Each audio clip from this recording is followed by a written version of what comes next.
friends, and welcome. Have you ever looked in the mirror and thought, wow, this makeup just doesn't look good, but you couldn't quite solve the puzzle of what exactly was wrong? Well, sometimes it feels like we're looking in the mirror at a good serviceable Chevy when we'd rather be looking at a gorgeous Lexus.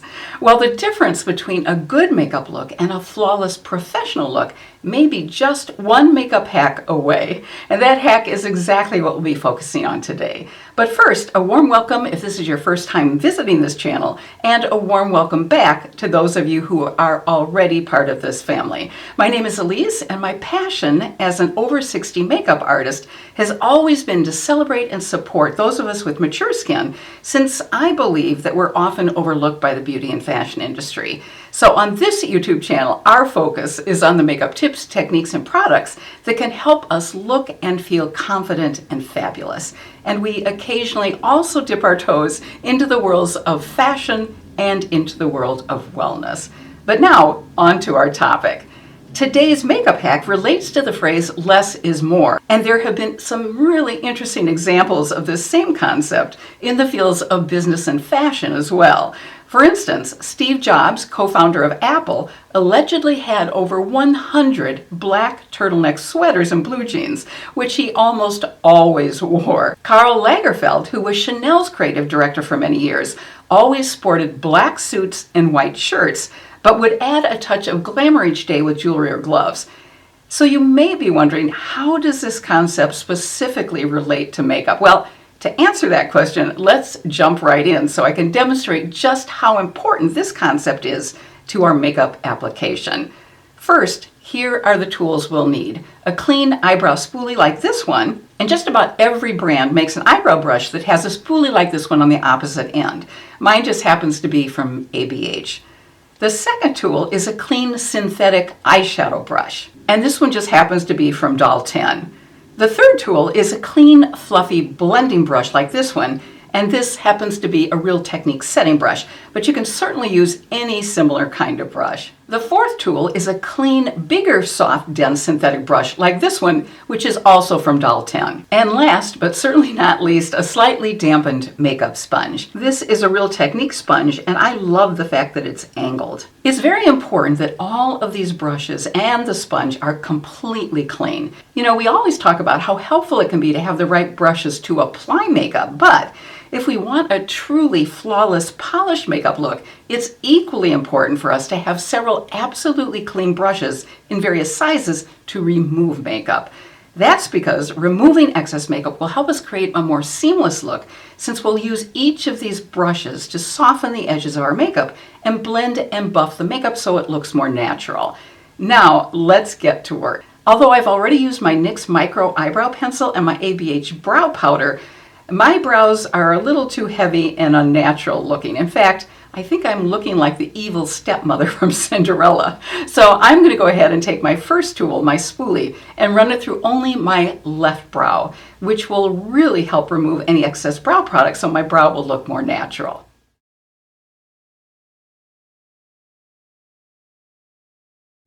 Do you see how much more natural and soft the brow looks where I've used the spoolie? When I apply eyeshadow and blush, you'll really be able to see even more clearly what a difference using clean makeup brushes to remove some of our makeup can make. For eye makeup today, I'm using one of my favorite drugstore palettes from NYX.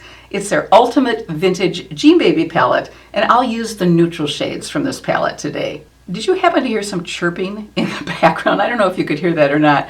But our oldest daughter got us a really fun clock for Christmas, where on each hour it has different bird songs. It's really fun. Although I think after a while it may drive us a little crazy. So I'm going to be using the two lightest neutral shades in the top and second row in my crease, and the lightest shade in the top row on my eyelid. So I'm blending this white shade so it wouldn't be so stark white with one of the neutral lighter beige shades. There are actually no names for these shades in the palette, unfortunately, so I'll just have to describe where they are. And now I'm going to combine the two neutral shades in the second row for the crease. Well, I hope you had a wonderful holiday season. I had a particularly fun one because of something my youngest daughter did. She's living with us right now. And one day she found a Barbie website and she was able to look up all the Barbie dolls she used to have. And now I'm going to use the deepest brown color in the second row. And we experienced together many wonderful times looking through a Barbie book that had a lot of the Barbies in them and deciding which ones we liked the best on the page. We did that so many times. So what really touched me and brought tears to my eyes was that at Christmas, she bought me one of the Barbies that I loved the most. And it was a Barbie that was dressed in a beautiful Bob Mackie designed gown. It is gorgeous. Now, as you can see, I've not used a brush to blend out and remove any of this eye makeup, but I am going to do that right now on my left eye only. So I'm taking the clean brush and I'm going over the edges of the makeup. And I think you can already see what an amazing difference that's making. I'm also going to do that on the lid where I had the lighter shade meeting the deeper shade. This will create much more of a seamless transition.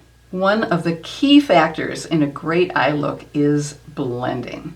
So I'm going into the crease and I'm doing a windshield wiper as well as a small circular motion so I can make sure to get in all of those little crevices because of a little bit of crepiness, or actually a lot of crepiness on my eyes. So now let's take a close-up look at each eye so you can see the difference.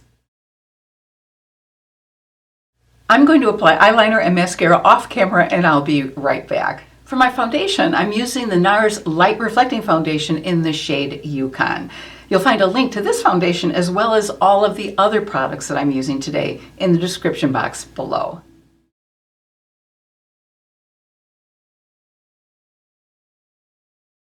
And by the way, under my foundation, I have put on Merit's Glow Serum as well as Merit's Priming Moisturizer.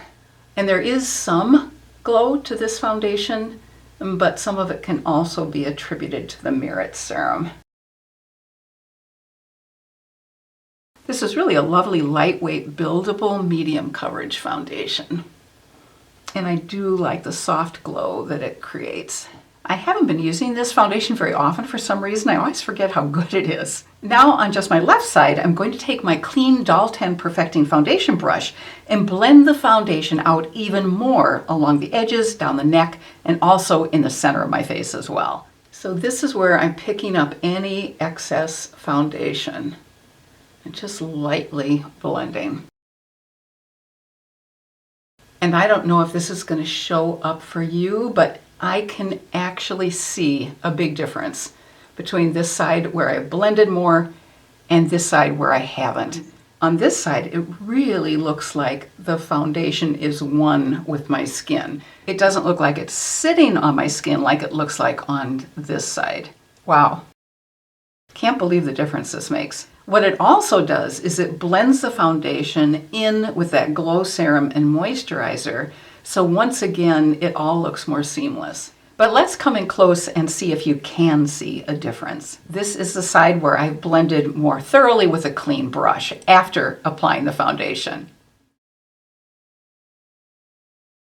And this is the side where I did not use the clean brush. Can you see the difference?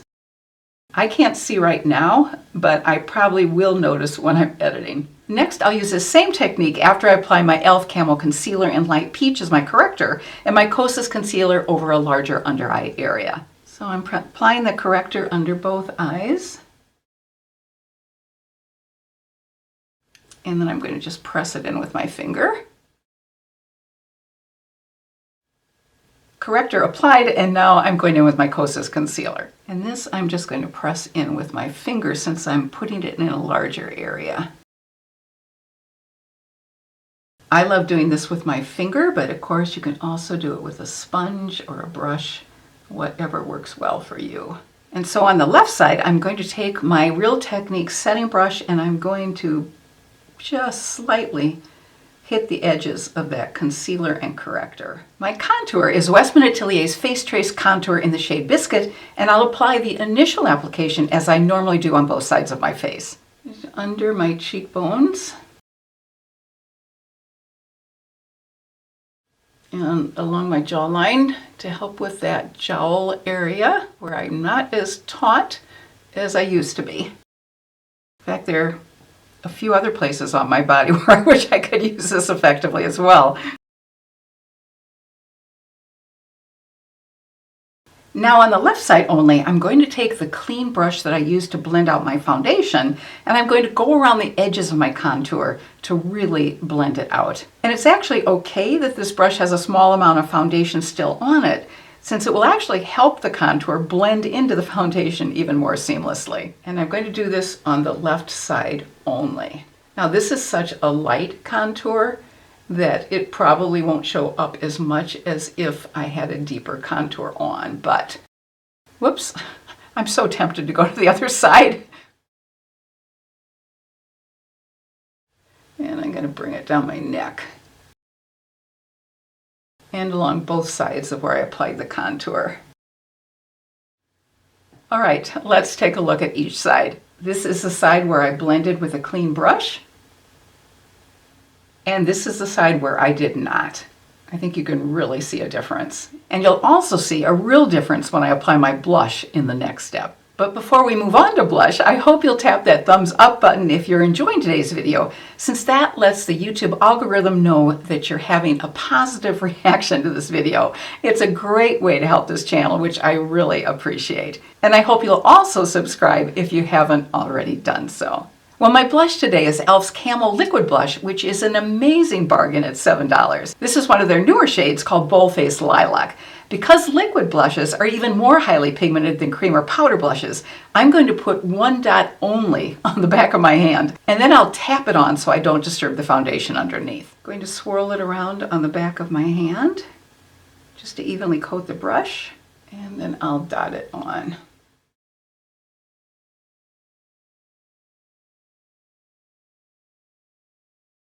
Now this is where the magic of this hack really shows up. I'm going to once again reach for the clean brush that I used to blend out my foundation and contour. But first I'm going to wipe it off on a towel and my Sigma switch, which really helps to remove makeup from brushes, even cream makeup. And now I'm only going to blend in the edges around the left side of my face.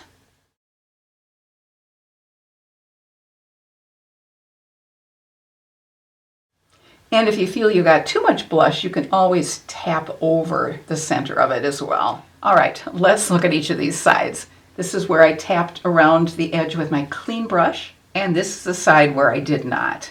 And I think you can especially notice how uneven it looks in the front area. I can really see a difference, and I hope you do too. It's really hard for me to leave my blush looking like this on the right side of my face, but let's move on to powder. Since I have very dry skin, I use powder very judiciously and strategically only in my T-zone, where I do get a bit oily. This is Laura Mercier's translucent powder, and I'll pick up my Real Technique setting brush once again and very gently blend out the edges of the powder on the left side of my face. I like to tap just a little bit into the top, and then I'm going to go down the center of my face, my T-zone. And I'll take this brush and just go over the edges. And this is really subtle, so I don't think it's going to come across in the lighting, unfortunately. And I'll also apply a very light dusting of my Hourglass Ambient Light Powder over the left side of my face only. And this also helps meld the look together beautifully. I'm going to use the Diffuse Light Powder, which is in the center of the top row, and as you can see, I've hit pan on part of it. And I'm just going to go over my entire face on the left side.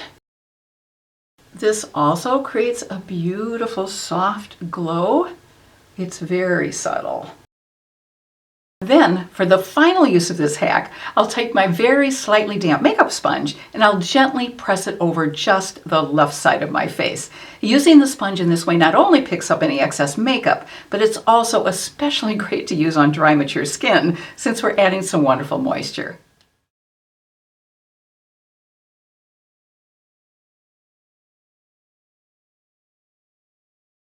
I'll finish up by applying my lip liner, lipstick, and gloss off camera and be right back. Now we have the completed look.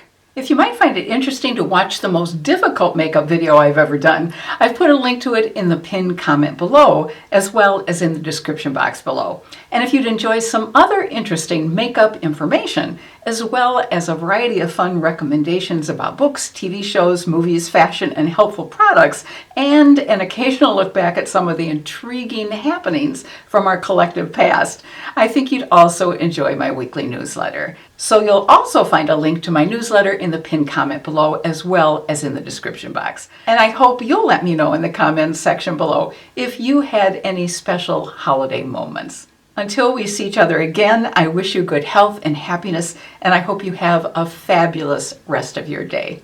Take care.